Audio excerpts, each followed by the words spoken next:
What's good, Boxing World? This is Zeb, your host of On the Ropes. Got a special guest coming through momentarily.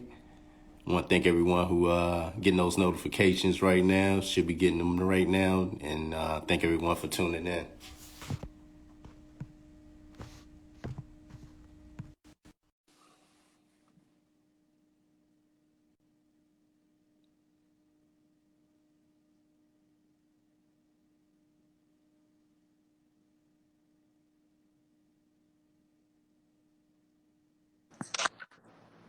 What's good, y'all? What's up, man? All right, today my special guest, Hold on, let me get ready. Charles Conwell. Yes, sir. 12-0, 9 KOs. Boxing's best kept secret. Fighting out of Ohio. Yes, sir. Soul City Boxing Gym. What's good, man? What it do? You actually, man, before we jump right into what I want to talk about, man, you got a big fight that's coming up on October the 7th. Talk about that. Like you said, I got another big fight, man, against an undefeated fighter who's hungry, going in there trying to win, just like I'm trying to win. So, this is another stepping stone closer to getting the title. Man, how excited are you about this matchup that you're going to be having on October the 7th, man? Do you feel with this fight, it'll take you that one step closer to where you want to be as a world champion? Yeah, for sure, because I think this fight, they want to see me fight against somebody who's hungry just like me, who wants to win, who undefeated just like me. So I think this type of fight is going to show to the people like that I can be the young, hungry fighter just like myself, and I can just prove that I'm one of those guys. All right, let's go back in time, man. Talk about your early childhood growing up in Ohio. Grew up with a big family. I got a lot of other brothers and sisters. I'm the second youngest, so you know how that goes. When you're the youngest, you get bullied on a little bit by your big brothers and sisters. So, I was a hard-headed kid growing up. I got picked on I got beat up by my brothers and sisters. So I guess that made me a little tougher. It's just, just regular stuff, big family stuff. Now, when did you pick up the love of boxing? I picked up the love of boxing. I'm not gonna say I even love boxing when I first started. I first started boxing when I was 11, but I don't think I fell in love with the sport at the age of 11. I fell in love with the sport like after I started winning and going to those different tournaments, those national tournaments, and winning, getting my notoriety up, and just becoming better as a fighter and just dominating the sport. Speaking on your amateur background, talk about the accolades that you had as far as national championships and titles that you had. I basically didn't won them all. The Golden Gloves, the USA, the Olympic trials. So I didn't. Every time that you probably can think of, I didn't win, or I didn't definitely competed in and went to the championship. All the way up from the Junior Olympics, all the way up to the real Olympic trials. So I didn't did it all. Speaking on that, man, what was it like with the camaraderie of USA Boxing and that 26 Olympic team? The Olympic team was actually, I think everybody in the Olympic team was real good. Everybody in the Olympic team can be world champions, to be honest. All seriousness, we was a young team too. We was all 17, 18, and 19, so we all was a young team. We've been with each other through the youth all the way up to the elite. So I knew a lot of those people that was on that team from being on the youth team together because we was all so young. Well, what was your experience like in Rio during that time? To be honest, it was okay. It was just like any other tournament for real. It's all business for real. You don't really get from how my tournaments be and what I do when I'm at tournaments. I don't really get to enjoy the scenery for it because you be so into the tournament, you be so into winning, so focused on what you got to do. So I don't really get to enjoy the where I'm at and stuff like that until after the championship, and then the next day you gotta go. So I really didn't get to really enjoy it, but in Rio I got to enjoy it because I didn't make it as far as I wanted to, but so it was okay.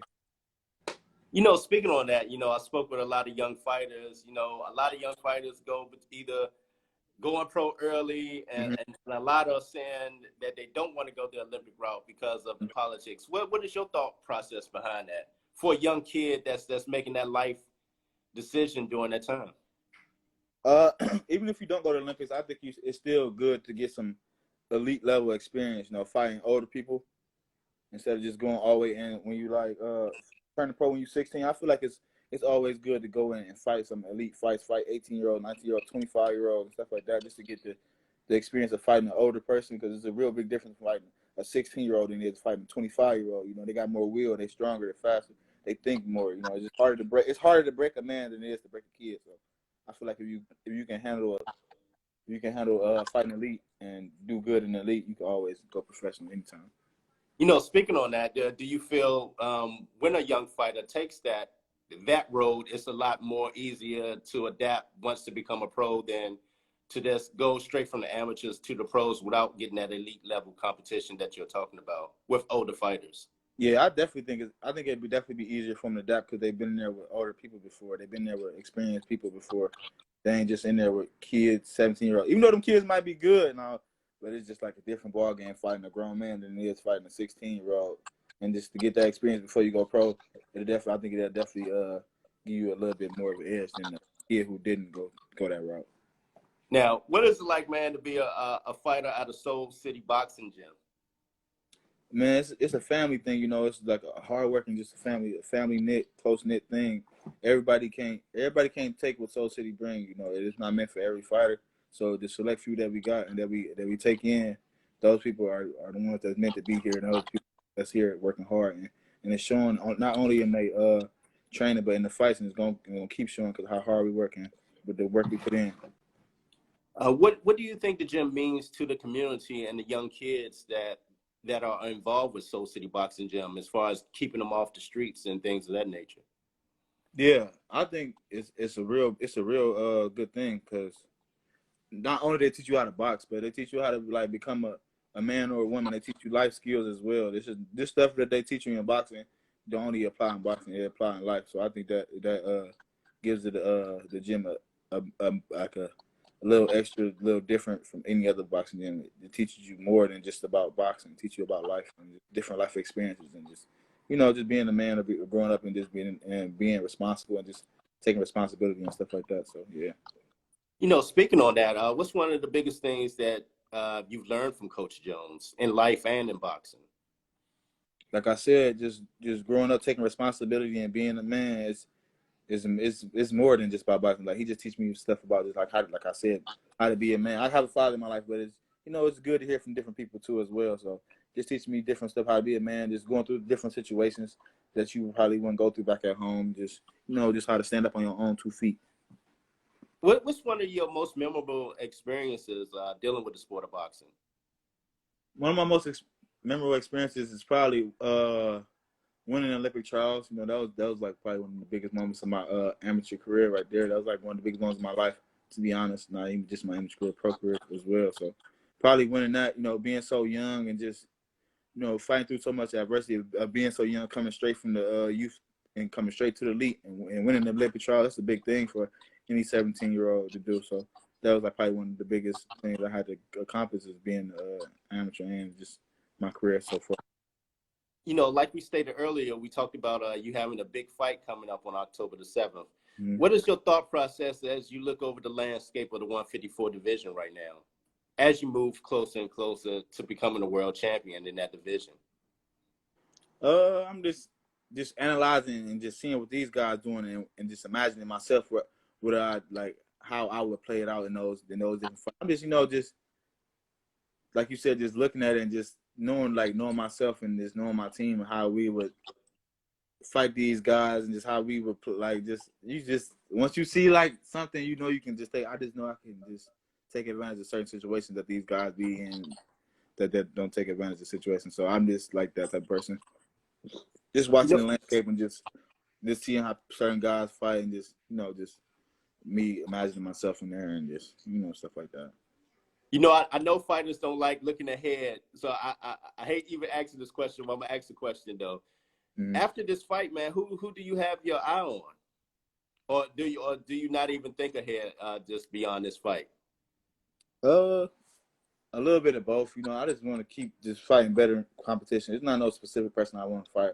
I just want to keep fighting better competition and just just keep growing as a fighter and learning and just getting better every time. So that's what I really be focused on. Me just developing as a fighter myself. I don't really focus on like the opponents and junk like that. I just focus on me getting better and just me sharpening my skills. I like to know who I'm fighting and just watch a little film on it. But me personally, I like to work on myself and just work on bettering myself, getting better myself. Now, you're a father, correct? Yes. How hard is it to be a boxer and manage family life? How hard is that? Extremely hard, man. You be away from them for so long. You be away from your family for so long. But it just, you gotta have that type of bond. You gotta have that type of understanding with your family and friends. Like you always gotta have understanding. You know, she got like your spouse gotta know what's going on, and she gotta support you 100%. If she don't support you 100%, and you got a family with her, it's gonna be hard. But if she supports you and believe in your dreams, just like how you believe in her dreams, y'all can take it all the way to the top. So you just gotta have that support system back at home that's holding you down. Man, what is it like to be a father of a girl, man? I have 3 daughters myself, and just thinking of the climate that we're living in America today, even with the situation that we saw with Breonna Taylor and and, and dealing with police brutality, man. What is it like to be a girl dad? Man, she got me soft already, man. She got me soft already. To be honest, man, just imagining like knowing myself and just knowing how much I love my daughter. I can't just. It's hard to explain like how far you would take it for your child or like what you would do for your child. But to be honest, like I said, I'll do anything for my daughter, and she's only 3 months old. Now, I'm ready to put my life on the line for her. So I just know how emotionally wrapped in I'm around, like in with her. So it's just hard just to be away from it. To be honest, you just listen so much, you growing so much, and it's a different love, I guess, for a daughter than the son. Because if I have a son, I feel like I'd be way more harder on my son than I am on my daughter. And I ain't even had a son yet, but I just know how much my daughter just make me melt. It's just different. Now, you find a lot of athletes using their voice during these times that what we see in America right now. Mm-hmm. What is your thought as far as boxers using their voice, even if they're like putting certain statements on their shorts or shirts, just to speak on what they see in America today? Man, I think that's real important, to be honest. It's real important to speak the truth, man. You ain't like you not speaking the truth. As long as you speaking the truth and you stating facts, it's not like we just out here making up rumors or anything. This is just straight hard cold facts. Like you can't deny what's happening out here. So just bringing attention to that type of stuff is like definitely a major thing. For me myself, I don't really like being on social media. I'm not really like a real big guy that be on social media like that. So it's just like I don't really like being on social media. But if somebody asks me a question about it or somebody asks my opinion about it, yeah, I definitely speak for my people and I stand for my people. Have you ever experienced anything like that of that nature? Then me, like, as far as racial profiling is what I'm saying. Racial profiling. I mean, I think everybody experienced some stuff like that. It may be not just as harsh as other people experienced it, but I think everybody experienced stuff like that growing up. People eyeing you just looking at you too long, or just follow you around. Every person of color didn't experience something like that, and it's really, to be honest, it's really uncomfortable. It just make you feel like they just automatically like be on nothing that they be thinking about your business. Now, this is my signature question right here, man. People go through trials and tribulations in life, and go through the tough times and hard times. Mm-hmm. What's the toughest thing that you dealt with, and how did you overcome it?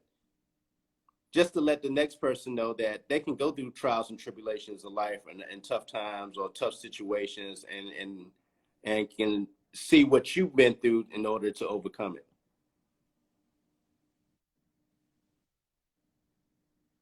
To be honest, I think the toughest situation I've been in was that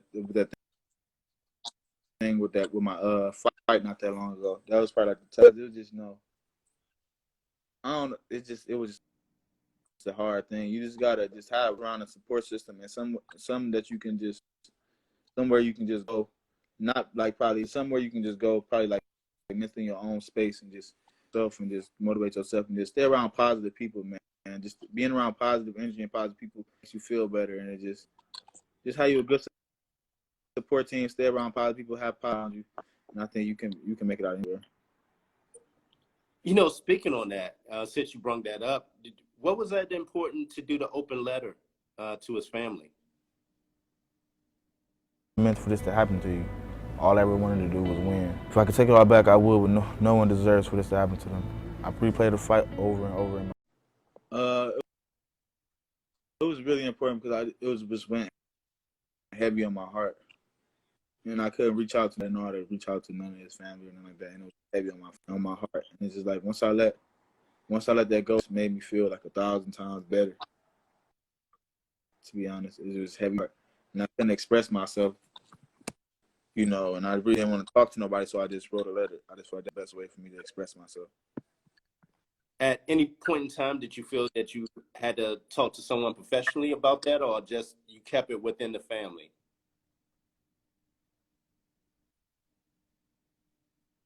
A lot of people ask me that question. To be honest, I just kept it with my family. I really don't even like talking about the situation. To be honest, because a lot of people don't understand. Like they don't really know like what happened. It's a hard situation for anybody to understand. It's a unique situation. Anybody to really understand, know how you feel. So I really didn't really like talking about it to anybody except like my. Now I don't even really like talking to about with like friends and like that. It was really hard for me to get past that. But once I started talking about it, me feel better and just let me like release all the energy and all the just everything I felt. It was just hard to hold in. So when I did get to talk to those people, it just made me feel better talking to my family. Going into this fight that you have on October 7th, ShowBox, a lot of eyes are on ShowBox fighters where it goes to the next step of getting that world title, man. Is it going to be different for you knowing that you're going to be in the bubble, no crowd? How different will that be for you? And have you talked to any other fighters about their experience of being in the bubble and going through the whole process of getting the COVID test and things of that nature?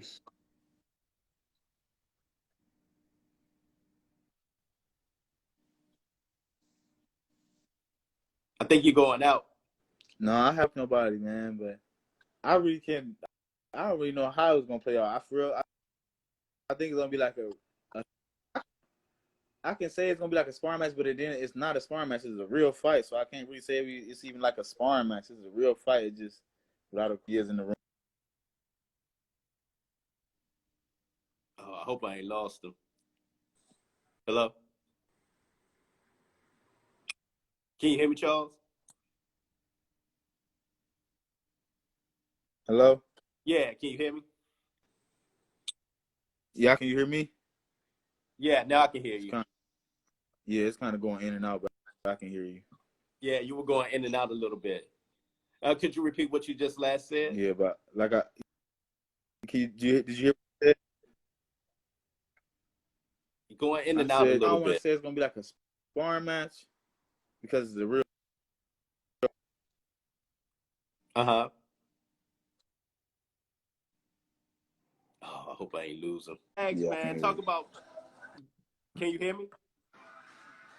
Talk about Mm-hmm. sparring, going on the road for sparring, like when you went down to Philly. Oh man, iron sharpens iron, so you gotta go get the work that's out here as possible. You want to stay sharp. You want to test your skills against quality elite fighters. So sparring those good fighters just keep you sharp. They keep you sharp. They quick with their counters. You good with your counters. This is like a chess match. So it's good to get those good sparring in with top level competition.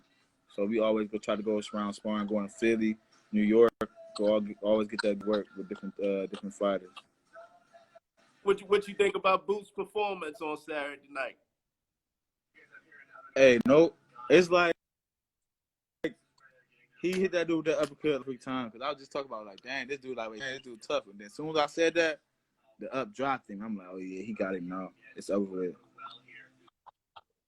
I'm like, at first I was like, yeah, another young fighter, man. I was gonna ask you about, man, was young Jaleel. He's gonna be turning pro soon. What's your thoughts on young Jaleel Hackett? He good. I actually sparred him too. I was down there. While we was in Philly, he was down there. He good. His father, and he said he's a pro, so he was trying to get some work in with me and Boots, and he got some work in with both of us. He good though. I like Jaleel a lot. Hey man, Yeah, I truly. But man, what does this mean to you, man? When you hear the statement, Ohio runs boxing, what does that statement mean to you? That's my boy right there, man. And I love him, man. He really support the Ohio boxers, man. I really love that dude. he always and showing love to the Ohio boxers. So anything he need, he got it from me, man. I really love him. He always supporting love. Hey, man, I would definitely love, man, the invite to come to Soul City Gym, man, to check things out, man, one day.